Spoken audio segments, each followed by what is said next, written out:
The KSU on Wednesday met Governor Chandrashekhar Vijayashankar to seek his intervention for the 7 pending issues.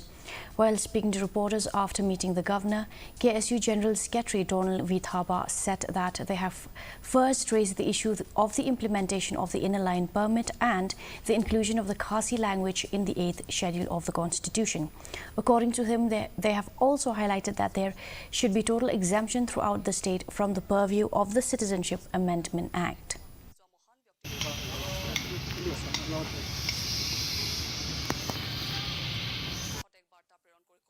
Pinalorka inalain permit nilai keren ru ya kacipta jongka Citizenship Amendment Act ya kajela kajungi berkatain berkawai